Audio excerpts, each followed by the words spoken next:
tidak disengaja, tertahunya bisa,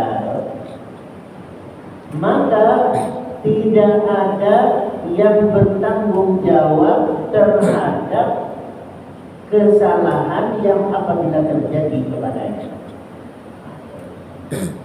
Di ilmu agama ini, kalau kita tidak berguru, salah mengamalkannya, maka penanggung jawabnya tidak ada. Aku tanggung suram aja kan. Dalam beragama ini tidak boleh pula seperti itu. Nafsi-nafsi itu tidak boleh. Jadi kita itu harus saling tawasau bil haqq wa tawasau bis sabr. Jadi tidak boleh acuh, tidak boleh tidak peduli. Kita harus peduli. Terserah aja lah orang kayak apa, yang penting aku jalan. Orang mau sembahyang kan ada berjemaah kata yang penting aku jemaah. Yang penting aku ke masjid. Dan bisa seperti itu. Yang penting aku ke masjid. Orang hendak ada terserah orang. Bahasa ini tidak mesti terjadi dalam beragama. Karena prinsip beragama itu ialah mengajak. Jadi agama itu dalam Islam ini dakwah namanya, mengajak.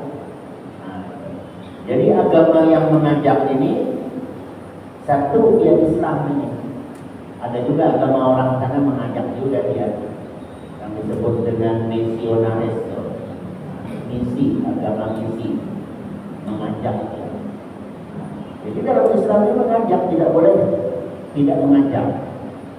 Nah, kaitannya dengan ilmu pengetahuan yang kita bahas, maka kita tidak ada yang bertanggung jawab dalam mengamalkan suatu ilmu apabila ilmu itu didapat tanpa berguru.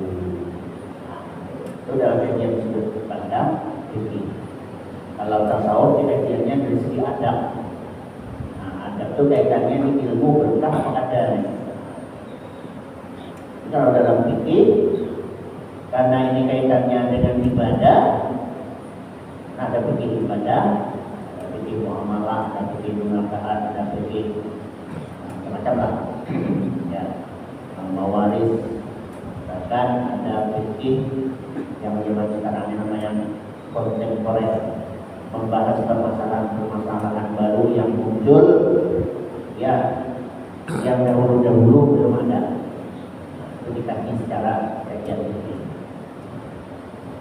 Nah, oleh sebab itu seorang guru ini penting kiranya apa yang disebut dengan wallaiful mursyid, wallaiful mursyidi al-mu'allim, aturan-aturan yang berlaku kepada para pendidik, pelaku-pelaku pendidik atau guru atau mu'allim atau ustaz, ya, kepada murid-murid. Murid dari awal dari iradah. Murid artinya orang yang ingin tahu. Murid namanya itu.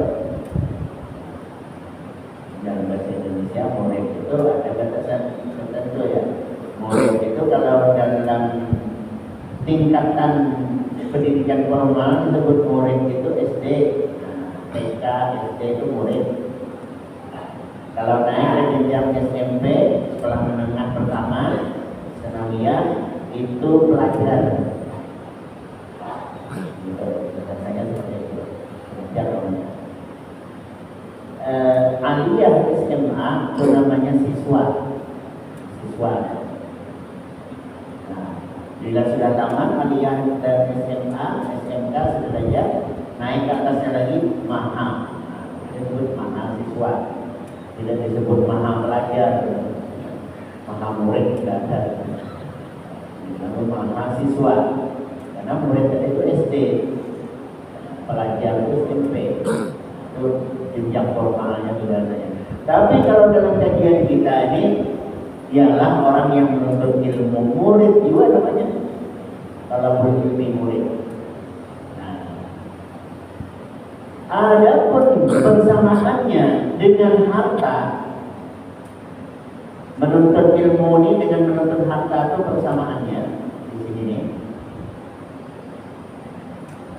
Kalau dalam hal menuntut harta itu kan jelas dalam hadis Nabi,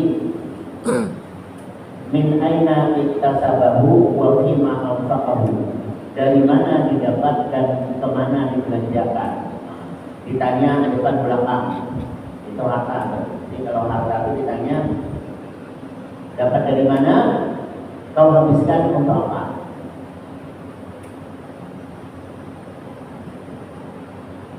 Nah, ilmu bagaimana? Ilmu memang tidak ditanya dapat dari mana. Kalau dihabiskan itu tidak ada dalam ilmu itu dihabiskan, karena ilmu ini ilmu habis ya. Jadi itu uniknya ilmu berbeda dengan harta. Kalau harta itu kalau dikasih berkurang nominalnya, nilainya. Ya. Nah, kecuali di sini disebutkan harta itu arba'atu ahwalin. Pertama, di sahibil mal, orang yang punya harta itu mendapatkan istibadah fayakunu muhtasiban, apabila dia menggunakan harta itu secara terukur, terencana. Bahasa kita apa namanya ini ya? Terencana lah, begitulah. Jadi harta itu, uang itu kita belanjakan itu ada perhitungan, tidak asal keluar aja, punya perhitungan. Jadi hari ini umpamanya nih uang masuk dalam sebulan berapa, rinci setiap hari keperluan pengeluaran berapa, sebulan berapa, tersimpan berapa, kalau tekor berapa, itu namanya terukur. Itu namanya muhtasiban. Baru harta itu istifadah, berguna. Jadi tidak asal keluar tanpa perhitungan, nanti ujung bulan utang gitu kan. Itu harta itu. Yang kedua, harta itu bagi sepemiliknya fayakunu ghaniyan, apabila dia idgharuhu, menabungnya, harta itu ditabung, maka dengan menabung, nah ini ada istilah menabung bakal kaya. Menabung bakal kaya itu bahasa istilah. Artinya kalau uang itu ditabung ya tidak boros, itu harapannya bertambah kaya, maksudnya kaya gunawanian, kaya. Dan harta itu bisa juga yang ketiga, al-infaqu ala nafsihi fayakunu muntafi'an. Harta itu diinfakkan. Nah, maka dia bermuntafi'an. Muntafi'an di sini ada nilai tambah berupa pahala. Diinfakkan itu. Jadi sedekah itu kan maknanya ziyadah, bertambah. Jadi zakat, an-nama, az-zakatu, an-nama, as-sadaqatu, az-ziyadah. Ini banyak bahasa-bahasa ini. Kemudian di dalam Al-Quran, masalul ladzina yunfiquna amwalahum fi sabilillah, kamathali habbatin ambatat sab'a sanabil fi kulli sunbulatin mi'atu habbah. Seperti 7 biji, setiap biji maka akan tumbuh, biji itu tumbuh pohonnya akan menjadi mi'atu habbah, 1 jadi 100. Itu perkalian dalam bahasa agama ini selalu dengan menggunakan kata nilai tambah itu tentu ayat ini maupun hadis-hadis Nabi itu sangat cocok dengan karakteristik bangsa Arab yang notabene dari zaman dahulu hingga sekarang, dari zaman Nabi juga, itu mereka adalah orang yang ahli-ahli perkalian, para pedagang.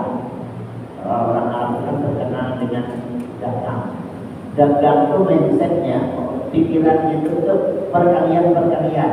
Jadi kalau sudah hitung-hitungan itu mereka sangat suka sekali Itu salah satunya karakternya. Nah, jadi ada nilai tambah. Kalau diinfakkan itu, disedekahkan, kalau zakat betul dengan aturan tertentu, itu bagian daripada rukun agama kita, maka dia an-nama tumbuh, bertambah, berkembang. Bahkan an-nama tumbuhnya harta karena sedekah itu bukan hanya dirasakan oleh kita orang Islam. Saudara-saudara kita non Muslim juga merasakan itu. Ya, maka jangan heran kalau mereka bersedekah itu. Apa yang mereka dapat itu? Oleh Allah memang dalam hadis juga disebutkan, dibalas kebaikan mereka itu di dunia yang bisa. Nah, jadi kebaikan orang yang tidak seagama dengan kita itu, kebaikannya itu dibalas habis di dunia. Salah satunya bisa jadi kalau dia bersedekah itu lancar usahanya. Bila dia bersedekah itu dia merasa sekali usahanya pun lancar gitu. Rezekinya pun cepat itu naik bertambah. Maka jangan heran kalau mereka itu bersedekah. Bolehkah menerima sedekah mereka itu? Ya. Selama kita tidak mengetahui secara persis dari mana dia dapatkan harta itu, kita tidak perlu mencari tahunya. Satu. Artinya tidak perlu mengorek-ngorek dari mana dia dapat banyak duit, dari mana dia dapat apa kerja atau tidak perlu. Nah itu. Ya. Kalau tahu persis bahwa itu dapat uang, kalau menurut sudut pandang kita didapat dengan cara yang haram, namanya hasil judi, hasil perampok, hasil korupsi, gitu kan? Nah, kita tahu persis, maka kita tidak boleh mengambilnya. Itu hasil judi umpamanya. Kita tahu persis dia hasil judi itu. Umpamanya dia ada semacam janjian, saya kalau berhasil seperti ini, maka 50% saya akan sumbangkan ke apa gitu kan. Tahu persis kita. Nah, ini kita tolak. Mohon maaf, kita tidak bisa. Tapi kalau kita tidak tahu, tidak perlu mencari tahu. Nah, perlu memaksa konsol. Ini duit dari mana? Mau kasih saya duit? Duit dari mana ini? Hasil dagang. Bagaimana dagangan dari? Saya ingin tahu dagangan dari. Tidak perlu seperti itu. Kita di sini ada perlu. Udah kalau dikasih ya berpindah kepemilikan pemberian dana. Nah itu mereka rasakan. Nah apalagi kita dalam beragama Islam ini kedua-duanya pastinya insya Allah. Ya kalau tidak terlalu terasa berinfak bersedekah itu kita dapatkan rezeki kita itu bertambah atau nominalnya kita rasakan, keberkahannya kita dapatkan. Berkah macam-macam, entah kesehatan, senangan hidup, entah anak-anak kita, ya mereka dalam keadaan senang, tidak ada masalah, tersanggup hukum, macam-macam lah. Nah, itu keberkahan. Yang keempat, harta itu al-bazlu li ghairihi, yaitu kalau tadi infak, kalau tadi infak kayak formal gitu ya, makanya sama masjid, madrasah, pembangunan, jalan gitu kan. Nah ini kepada orang masing-masing ke orang-orang itu. Al-bazlu li ghairihi, apa namanya kita ringan, murah hati. Nah, makanya disebut syaqi, yaitu orang pemurah kita. Nah, ada kawan yang kumpul ngajak rumah gitu kan, ya bandar bayarnya gitu. Orang membayar itu maunya. Nah, orang merasa nyaman banget saban kalinya rumah bayar gitu kan. Nah, pokoknya saya ada rezekinya, pokoknya saya yang bayar, kan? Kadang kita merasa nyaman dulu biar terus nih. Tapi dia merasa lancar rezekinya di situ. Biar aja tuh. Kita kalau mau cari bab lain aja. Nah itulah harta. Nah bagaimana dengan ilmu? Fakadzalika ilmu, demikian pula ilmu. Yuftana kama yuftana al-mal falahu halu talabi wa kasabi. Halu talabi wa kasabi. Begitulah pula dengan ilmu pengetahuan. Jadi kalau tadi analogi harta di awal didapatkan, dibelanjakan, itu harus jelas. Ilmu juga demikian. Dalam ilmu agama seperti itu. Kalau ilmu yang lain-lain itu mungkin bisa aja dari istilah bahasa mencuri ilmu gitu. Nah, karena ada mencuri itu berdosa, mencuri ilmu, apalagi mencuri perhatian, mencuri pandang. Nah, itu bisa jadi kan berdosa, ya, curi pandang. Kalau kamu mencuri pandangnya, kali orang main TV, jadi tak aman. Mencuri ilmu, melihat orang bertukang bangun rumah begini nih, bisa belajar begitu. Oh begini caranya, oh begini caranya ngantuk sampean, oh begini caranya. Akhirnya bisa. Tidak ada istilah belajar tuh. Ini curi ilmu juga kan? Nah seperti itu. Jadi kalau hal dalam dunia ini, cara bercocok tanam bagaimana, pupuknya apa, seberapa pupuk itu, porsinya berapa bulan sekali, mudah-mudahan seperti itu tuh. Tanpa beristilah belajar lawan apa namanya itu yang disebut dengan penyuluh ya, penyuluh pertanian kan, tanpa sengaja lah istilahnya itu. Tahunya bisa begitu, itu tidak ada masalah lah. Tapi kalau dalam beragama itu menjadi masalah. Dalam hal fikih bisa berakibat dengan ibadah sampai kepada tidak sah. Dalam tasawuf kehilangan keberkahan. Dan sebab itu berguru.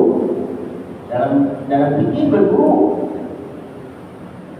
Kayak apa kita sholat ini nih? Karena keseringan melihat orang sholat aja sehingga bisa surah begitu. Tidak bisa. Harus berguru.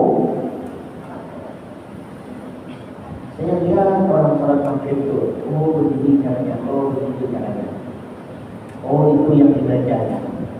Bisa, yang gitu kan? Nah, bagaimana dia sholat ini? Maka apabila terjadi kesalahan, tidak ada yang bertanggung jawab terhadap kesalahannya.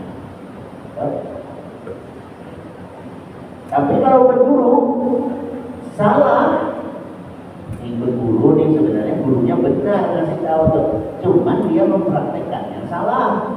Nah, bagaimana dia mempraktekkan salah itu sah? Siapa gurunya? Gurunya, sah gurunya.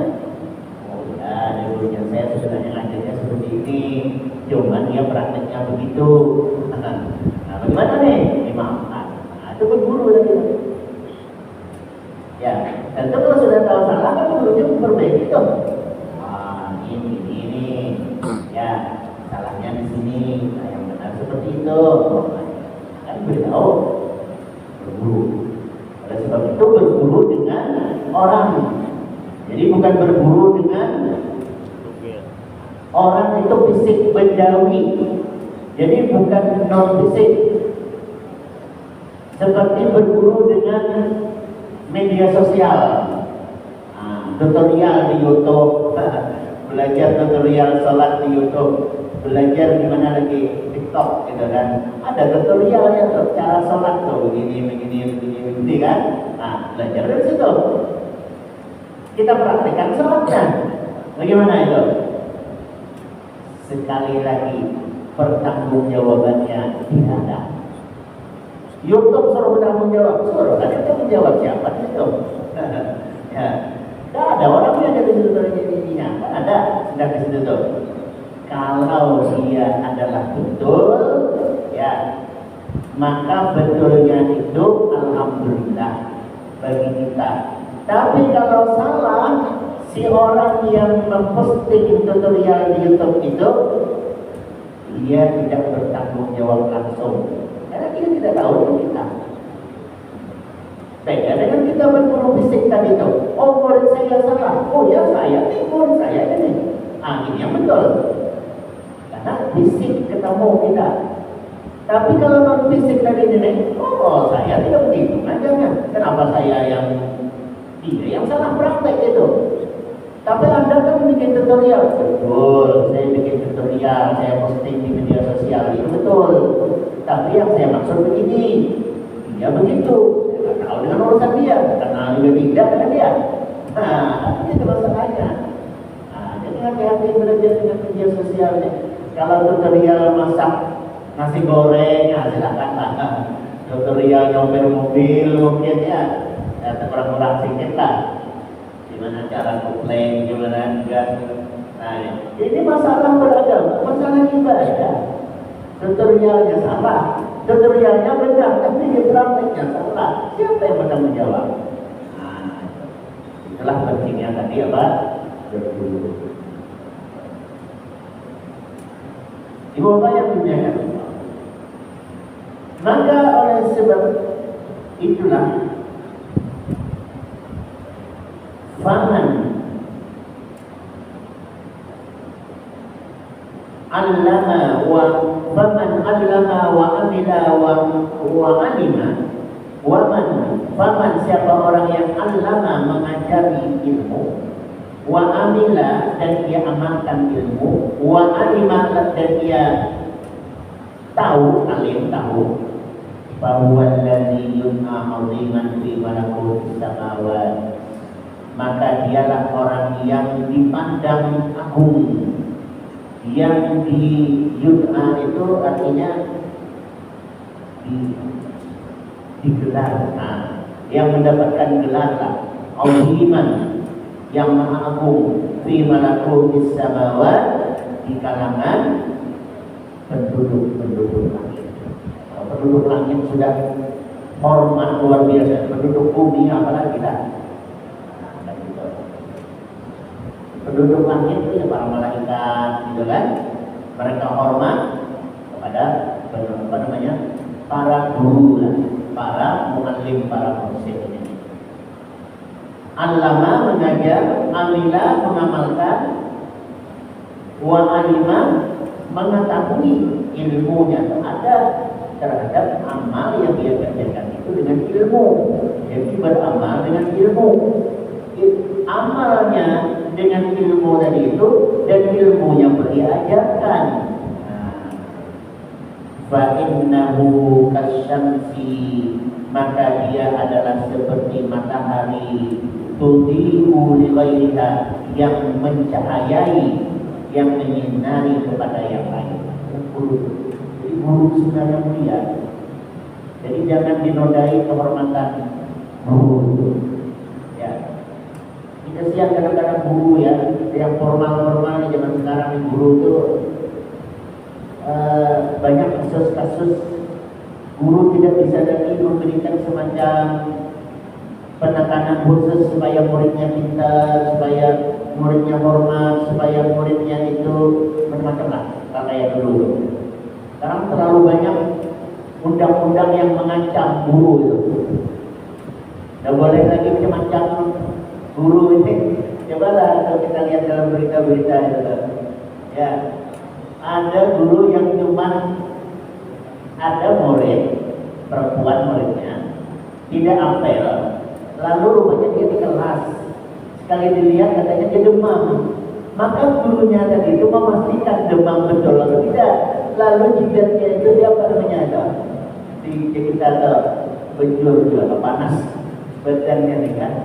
Nah, beritanya seperti itu ya. Lalu apa jadinya? Akhirnya dia kena pasal apa itu? Pasal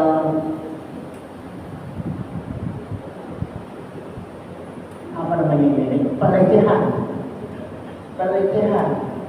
Jadi anaknya dianggap kena lecehkan oleh gurunya gitu. Ini guru ini memegang sembarangan. Dan ada pula yang jadi saksi, itu masalahnya. Bahwa guru itu cuma memastikan saja, bukan pegang yang sembarangan, yang sensitif apalagi. Memang muridnya perempuan, anak SD, anak usia kelas 5-an gitu. Daerah Indonesia Timur Tengah. Ini penjara ya. Ya Allah. Itu satu kasus tuh. Masih banyak lagi kasus-kasus lain ya. Kesian guru-guru zaman sekarang. Dan bisa menekan macam-macam. Maka banyak pasal-pasal yang semacam bakal mengkaliber harimau itu bakal mencekram.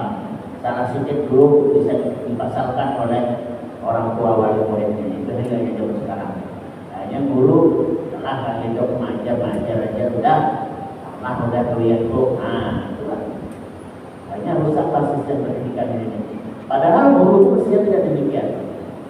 Mereka adalah tubuhmu menyinari kebaikan kepada orang lain kayak matahari.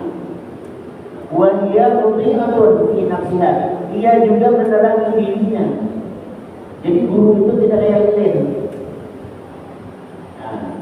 Kalau lilin kan menerangi orang, tapi Allah sudah terus. Kalau matahari dia menyinari dirinya, tapi juga menerangi orang lain. Makanya Allah yubiru, matahari itu mengeluarkan cahaya untuk dirinya dan menerangi yang lain. Makanya beda dengan al-qamar. Al-qamar itu nur. Dia usamsi, cahaya matahari. Nurul qamar, cahaya bulan artinya. Kalau cahaya bulan itu, bulan ini disorot oleh matahari, lalu bercahayalah bulan. Karena sorotan matahari ini tadi itu, pantulan cahaya matahari yang ada pada bulan itu tuh terkena bagian gelapnya bumi sehingga menjadi teranglah bumi oleh cahaya bulan. Jadi sebenarnya bukan bulan yang bercahaya, tapi pantulan cahaya matahari ke bulan sampai ke bumi bagian gelap sehingga bulan itu kelihatan terang. Namanya nur. Jadi cahaya yang didapat dari yang lain. Nur namanya. Nur Muhammad ya kan? Berarti cahaya yang datangnya dari Allah Rabbul Jalil. Begitu maknanya. Tapi kalau matahari itu dia yang mengeluarkan cahaya. Jadi matahari itu sendiri melahirkan cahaya. Makanya dia menerangi dirinya, menerangi yang lain. Nah, jadi umpama guru itu seperti matahari, bukan kayak bulan. Kalau bulan tadi dia kena cahaya lalu menyinari orang lain. Apalagi ya tidak seperti mana halnya dengan az-zubaratul misbah tudhi'u li ghairiha wa hiya tahriqu kamakil. Seperti sumbu lampu menyinari orang lain tapi dirinya sendiri terbakar. Sebagaimana dikatakan ma huwa illa zubalatul mubidat tudhi'u lin-nasi wa hiya tahriqu. Itu kesakitan. Jadi guru jangan sampai seperti itu. Seperti sumbu lampu. Memang dia sumbu lampu itu menimbulkan, melahirkan cahaya dari api yang dibakar ke sumbu. Ini sumbu nih. Ini sumbu lampu. Ini sumbu. Apa contohnya listrik kita yang susah. Ini sumbu namanya. Di sumbu ini lalu ditaruhlah api. Maka bernyalalah. Maka nyala api itu menerangi sekitarnya, tapi sumbunya sendiri hangus. Gitu. Maka guru tidak seperti itu mestinya. Ya, tapi dia harus kayak matahari tadi, dengan kayak sumbu lampu kalau istilah bahasa gampangnya lagi seperti lilin. Kalau bahasa sekarang seperti lilin, kayak lilin, kan? menyinari, tapi lilin itu kan menyinari sekitarnya, tapi dirinya sendiri hangus. Jangan sampai guru ini memberi, mentransfer, menyampaikan ilmu pengetahuan, tapi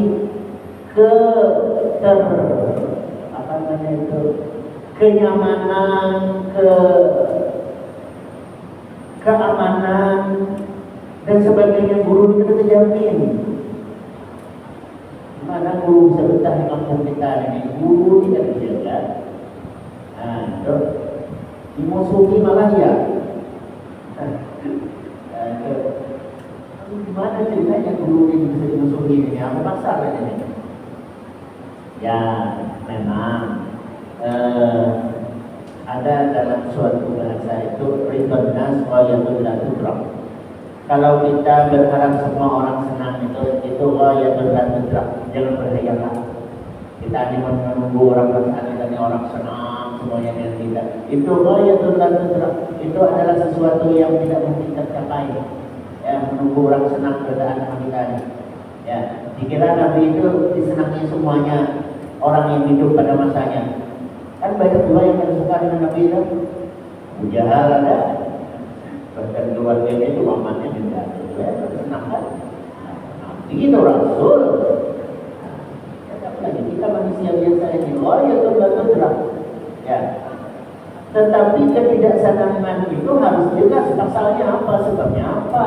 Nah sampai dulu di kampung ini tidak bisa betah tinggal di situ, kenapa pasal? Ya. Nah maka oleh sebab itu guru itu adalah terhormat, dihormati, yud'a aziman, mendapat panggilan keagungan, panggilan terhormatlah jabatan ceritanya itu di malakutis samawat, di kalangan penduduk langit. Kalangan penduduk langit itu malaikat, dari ya makhluk bangsa jin gitu kan, penduduk langit. Kita ini sebenarnya bukan penduduk bumi juga. Ini kan kita ini penduduk bumi, bukan penduduk langit kan. Kita di bumi ini cuma merantau man. Kita ini penduduk surga sebenarnya. Aslinya kita ini orang surga. Makanya kan laqad khalaqnal insana fi ahsani taqwim.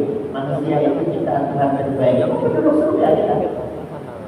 Cuma ada masalah ya, sehingga kami ada diturunkan ke bumi, begitu berkembang biaklah kita di bumi ini nih. Padahal kita itu penduduk surga, bukan penduduk bumi. Aslinya, yang penduduk bumi itu ya bulan, ya wah, itu penduduk buminya. Begitu lahir kita langsung bunyong. Ini nyaman beradaptasi di bumi ini asli penduduk itu. Ya, kalau kita manusia bukan penduduk bumi, perlu beradaptasi. Begitu lahir, bertahun-tahun, ya berjalan, kan gitu ya. Tidak bisa langsung begitu berojol, langsung bisa berjalan, langsung bisa mencari makan. Kenapa kita perlu adaptasi? Karena kita penduduk bumi. Ya. Kalau asli penduduk bumi ya kan? Ayam tuh biasanya macam dari telurnya itu turun ke tanah tuh. Apa mamanya begini? Mencari makanan yang bisa juga begini. Ya, itu dia memang penduduk situ. Nah, kita ini perantau di bumi ini. Ya, berpikirnya anak orang ambil sabil kan. Jadikanlah dirimu itu, artinya sadarlah dirimu bahwa kau di dunia itu gharib. Gharib itu apa? Orang asing. Orang asing itu apa? Kamu. Kamu orang asing. Namanya orang asing kan kamu. Jadi kita di dunia ini tamu. Kalau begitu kita penduduk mana kita nih? Penduduk surga. Nah, maka hati-hati. Jangan sampai penduduk surga pergi merantau, alih-alih boleh, bukannya ke surga. Ya Allah, penduduk surga pergi merantau, sekali boleh tidak ke surga lagi. Ya, alhamdulillah ya.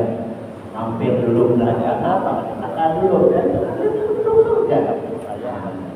Kalau sebelum itu diingatkan. Nah, saya kira itu saja. Insya Allah akan kita lanjutkan pada pertemuan lain ya. Pertemuan lain waktu kita telah selesai. Mohon maaf atas kekurangan. Bila terlalu saya bersama dalam menyampaikan. Jadi Allahumma ما ينفعنا ربنا اتنا في الدنيا حسنه وفي الاخره حسنه وقنا عذاب النار.